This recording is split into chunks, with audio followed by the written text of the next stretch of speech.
श्रावण मास के शुक्ल पक्ष की अंतिम एकादशी एकादशी पवित्रा एकादशी तिथि का आरंभ 26 और 27 अगस्त की रात को 12:09 पर हो जाएगा। 27 अगस्त को रात को 9 बजे एकादशी तिथि समाप्त हो जाएगी। इसीलिए सभी भक्तजनों एवं माताओं बहनों को इस बार पुत्रदा पवित्रा एकादशी का व्रत 27 अगस्त 2023 रविवार को ही रखना है।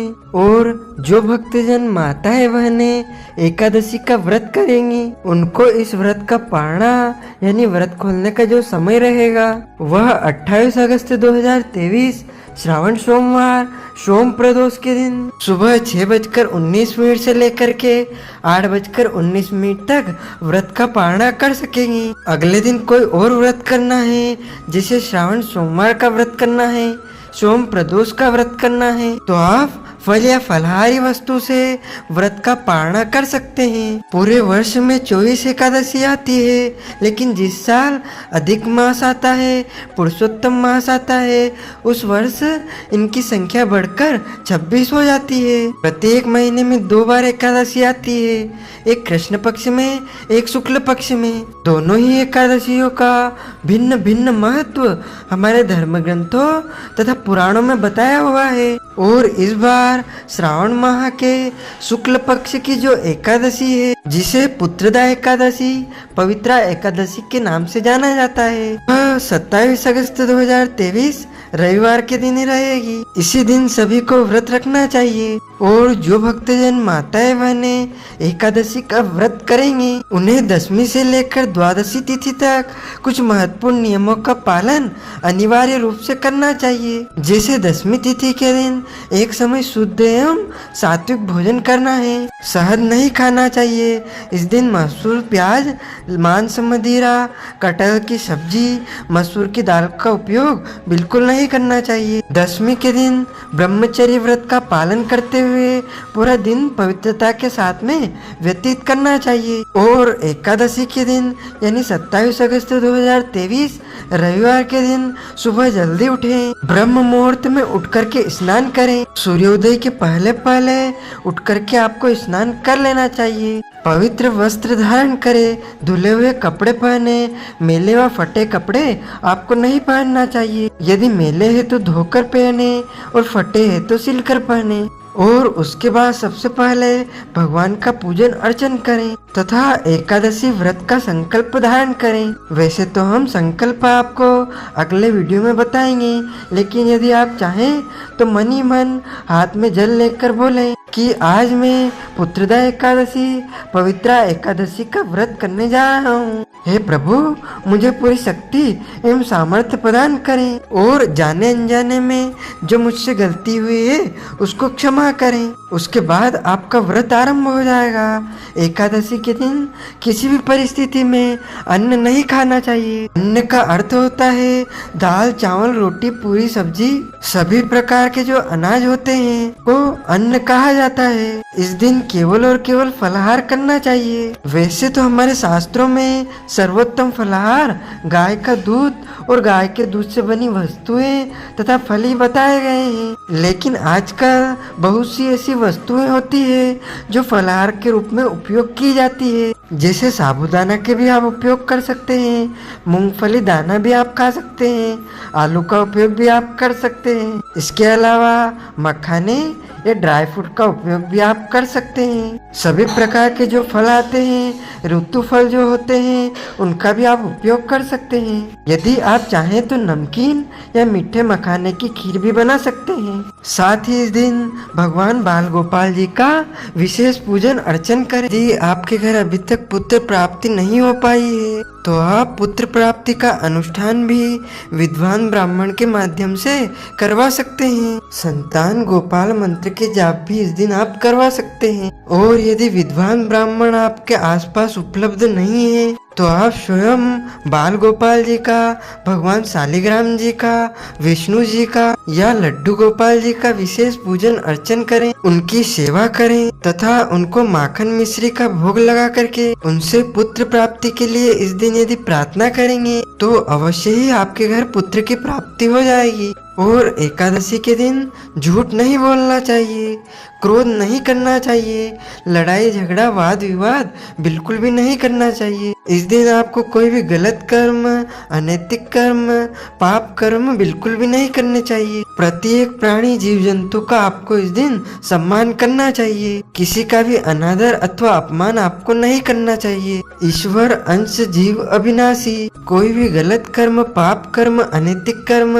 एकादशी के दिन आपको नहीं करना चाहिए, क्योंकि शरीर के द्वारा, मन के द्वारा, विचारों के द्वारा, वाणी के द्वारा किसी भी प्रकार से हमको गलत कर्म, पाप कर्म, अनैतिक कर्म नहीं करना चाहिए। यदि कोई माताएं बहनें रजस्वला धर्म, पीरियड, मासिक धर्म में रहती है तो वह भी इस व्रत को कर सकते हैं, लेकिन भगवान का पूजन अर्चन, भगवान का स्पर्श वर्जित माना गया है। यदि आपके घर में जन्म अथवा मृत्यु का सूतक हो तो भी आपको व्रत धारण करना चाहिए, लेकिन आपको भगवान का स्पर्श तथा पूजन कर्म नहीं करना चाहिए। पेड़ पौधों को काटना अथवा छाटना इस दिन वर्जित माना जाता है। इस दिन रविवार का दिन है, तो रविवार के दिन कई लोग तुलसी जी को स्पर्श नहीं करते हैं, तुलसी जी को जल तक नहीं देते हैं। ऐसा किसी भी शास्त्र में कोई विधान नहीं है कि तुलसी जी को प्यासा रखे, तुलसी जी को जल ना दे।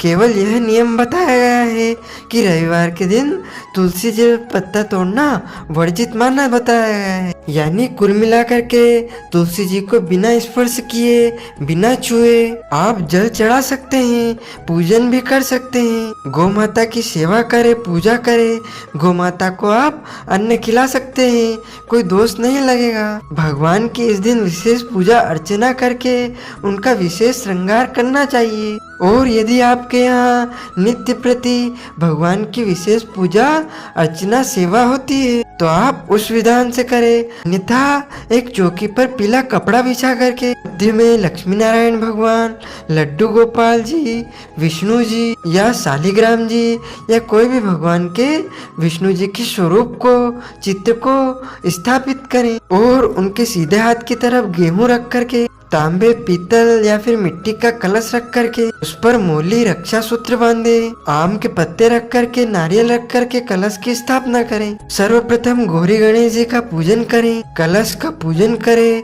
भगवान का पूजन करें और उसके बाद पुत्रदा एकादशी व्रत कथा का श्रवण करें। एकादशी व्रत कथा हमेशा ब्राह्मण के मुख से ही सुनना चाहिए और कथा सुनने के बाद ब्राह्मण देवता को दान दक्षिणा अवश्य प्रदान करें, क्योंकि कहा गया है कि ब्रह्म वाक्य जनार्दनम। जब आप ब्राह्मण के मुख से कथा का श्रवण करेंगे तो ही आपको कथा श्रवण का संपूर्ण पुण्य लाभ प्राप्त हो सकेगा। किसी कारणवश यदि आप व्रत नहीं कर पाते हैं और केवल व्रत कथा का श्रवण भी कर लेते हैं तो भी आपको एकादशी व्रत कथा का या एकादशी का संपूर्ण पुण्य लाभ प्राप्त हो सकेगा। एकादशी के दिन ब्रह्मचर्य व्रत का पालन करना चाहिए, दाढ़ी, कटिंग, शेविंग नहीं करवाना चाहिए, शरीर के अंग के कोई भी बाल काटना अथवा कटवाना वर्जित माना जाता है। भूमि पर शयन करने का विधान है।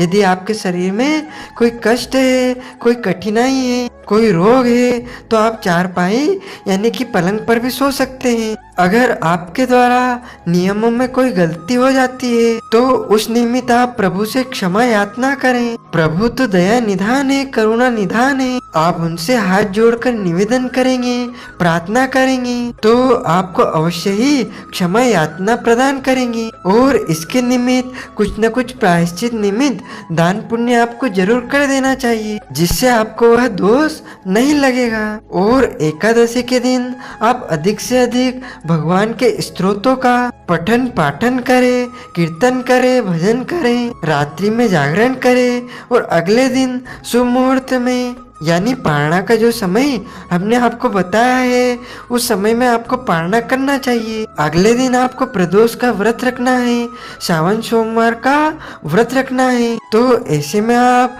जल से भी व्रत का पारणा कर सकते हैं या फिर फल से भी व्रत का पारणा कर सकते हैं। तुलसी जी के पत्ते से भी आप व्रत का पारणा कर सकते हैं। लेकिन अगले दिन यदि और कोई व्रत नहीं करना है तो आप दाल, चावल, रोटी, सब्जी, अन्य भोजन पदार्थ से भी व्रत का पारणा कर सकते हैं। जो भी भक्तजन माताएं बहनें एकादशी का व्रत करते हैं उनको पूरा दिन प्रभु की भक्ति करते हुए तन मन से लीन होकर पूरा दिन व्यतीत करना चाहिए। इस दिन आप जितना अपने मन को शरीर को पवित्र रखेंगे उतना ही अधिक आपको एकादशी व्रत का पुण्य प्राप्त होगा। इसीलिए किसी भी प्रकार से आपको अपने घर के बड़े बुजुर्गों का, माता पिता का, सास ससुर का, गुरुजनों का अपमान अथवा अनादर बिल्कुल भी नहीं करना है।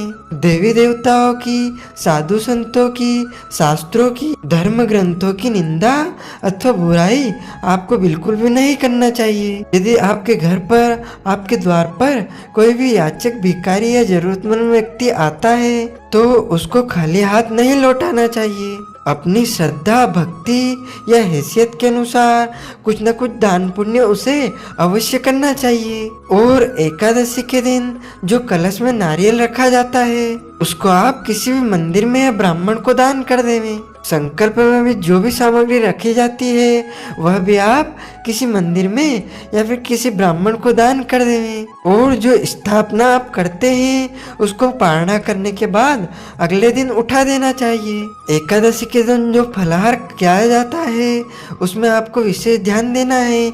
उसमें हल्दी का उपयोग नहीं किया जाता है। हल्दी का उपयोग करने से व्रत भंग माना जाता है। इसी तरह जो पान खाते हैं उनको भी यह ध्यान देना होगा कि जो आप कत्था का उपयोग करते हैं उससे भी व्रत भंग माना जाता है। और एकादशी के दिन चावल नहीं खाए जाते हैं, चावल बनाए भी नहीं जाते हैं। सादे नमक का उपयोग फलाहार में नहीं किया जाता है। यदि आपके घर में एकादशी का व्रत होता है या नहीं भी होता है, दोनों ही परिस्थितियों में आपको चावल का उपयोग नहीं करना है। इस दिन पूजा में भी चावल का उपयोग नहीं किया जाता है। अक्षत के स्थान पर जव या तिल का उपयोग आप इस दिन कर सकते हैं। एकादशी का व्रत भगवान श्री लक्ष्मण नारायण जी का परम प्रिय व्रत माना गया है। जो मनुष्य एकादशी का व्रत करता है उसके जन्म जन्मांतर के पाप नष्ट हो जाते हैं तथा उसके पुण्यों का उदय होता है। और जब उसके पुण्यों का उदय हो जाएगा तभी उसे सांसारिक एवं भौतिक सुखों की प्राप्ति हो सकेगी। लेकिन जब मनुष्य के पाप अधिक रहते हैं, कई जन्मों के पाप उसके सर पर रहते हैं, तो ऐसे में उसको आजीवन एकादशी का व्रत करना अनिवार्य माना गया है। तब जाकर के उसके पापों का नाश होगा और पुण्यों का उदय होगा। तो भक्तजनों, माताओं, बहनों, यदि आप हमारे माध्यम से पुत्रदा एकादशी व्रत कथा श्रवण करना चाहेंगे तो हम अवश्य ही प्रस्तुत करेंगे। और आप अन्य जानकारी के साथ हमारे साथ इसी तरह बने रहें। इस वीडियो को अधिक से अधिक शेयर कीजिएगा, लाइक कीजिएगा तथा कमेंट में प्रभु का नाम अवश्य लिखिएगा। आपको और आपके पूरे परिवार को सादर जय श्री कृष्ण, सादर धन्यवाद।